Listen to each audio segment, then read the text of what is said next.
नमस्कार साथीहरू, आज म तपाईहरुलाई स्यान्ड रिप्लेसमेन्ट मेथडबाट ड्राई डेन्सिटी कसरी निकाल्ने भनेर फिल्डमा यो टेस्ट कसरी गर्ने, यसमा चाहिने एपरेटसहरु के हुन्, यसको प्रोसिडर, यसको रिजल्ट सबै बारेमा बताउने छु। अब हामी हेरौं सबैभन्दा पहिले चाहिने उपकरणहरु के हुन् भनेर। स्यान्ड कोन एपरेटस चाहिन्छ। अर्कोमा हाम्रो चाहिने भनेको क्यालिब्रेटेड ड्राई स्यान्ड हो। अर्कोमा चाहिने भनेको हाम्रो स्टील रिङ अथवा बेस प्लेट हो। अर्कोमा चाहिने भनेको सावेल हो। अर्को एउटा ब्यालेन्स चाहिन्छ वेटिङ गर्नलाई।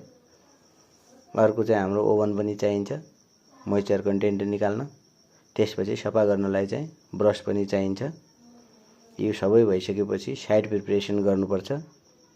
अब यो साइड प्रिपरेसन गर्नलाई टेस्ट गर्ने ठाउँ सफा गर्नुपर्छ। यो सफा गरेर लेबल पनि गर्ने।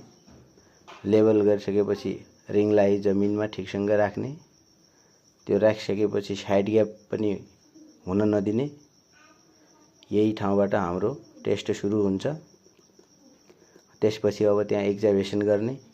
एक्जाभेसन गरेको माटोलाई चाहिँ त्यहाँ तौल्नुपर्छ। त्यो रिङ भित्रको सोइललाई ध्यान दिएर छेउछाउ बिगार्न नदिई एक्जाभेसन गर्नुपर्छ। होल एकदम सफा गर्नुपर्छ। त्यो नापिसकेपछि त्यसको तौल डब्लु भन्छौं, यो वेट हो।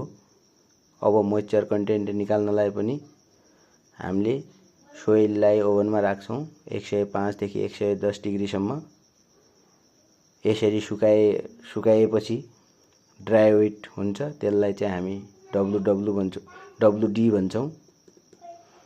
त्यो डब्लुडी भइसकेपछि हामी अब स्यान्ड फिलिङ गर्छौं त्यो होलमा भोलम निकाल्नलाई।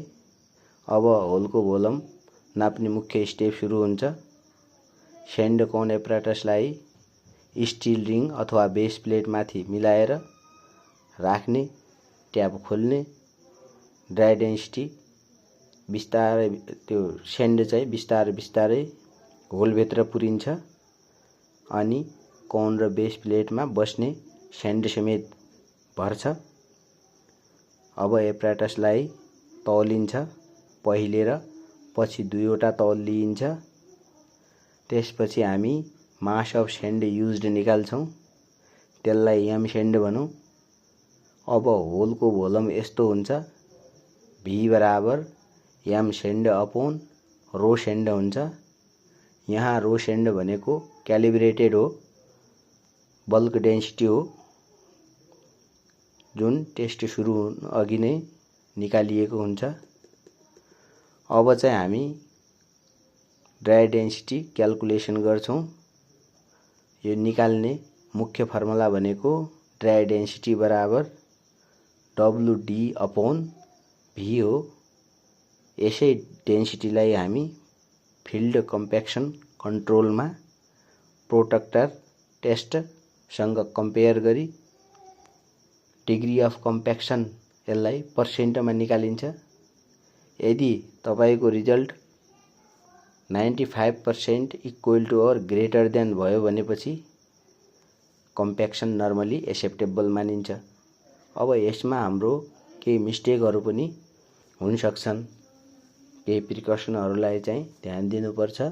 यो टेस्ट सही आउन 5 वटा कुरा विशेष ध्यान दिनुपर्ने हुन्छ। स्यान्ड एकदम ड्राई, क्लिन र युनिफर्मली ग्रेडेड हुनुपर्छ 1 नम्बरमा। दोस्रो नम्बरमा भनेको स्यान्डको बल्क डेन्सिटी पहिले नै राम्रोसँग क्यालिब्रेटेड गरेर राखिएको हुनुपर्छ। अर्को हाम्रो चाहिँ स्टील रिङ र जमिन बीचमा ग्याप हुनु हुँदैन। त्यसले गर्दाखेरि स्यान्ड लिकेज हुने सम्भावना हुन्छ र खराब रिजल्ट पनि दिन्छ। अर्को हाम्रो चाहिँ एक्जाभेटेड सोइल तुरुन्तै नाप्नुपर्छ, किनभनेपछि मोइस्चर इभापोरेसन हुन सक्छ। अर्को हाम्रो चाहिँ त्यसपछि लास्टमा चाहिँ के हुनुपर्छ त, होल इरेगुलर टु डीप अथवा स्लोपी भयो भनेपछि स्यान्ड अनइभनली बस्छ र इरर बढ्छ। यस्ता गल्तीहरू कुनै एक पनि गल्ती गर्यो भनेपछि रिजल्ट चाहिँ फरक पर्न सक्छ। यो चाहिँ हाम्रो स्यान्ड रिप्लेसमेन्ट मेथडबाट ड्राई डेन्सिटी निकाल्ने फिल्ड मेथड हो।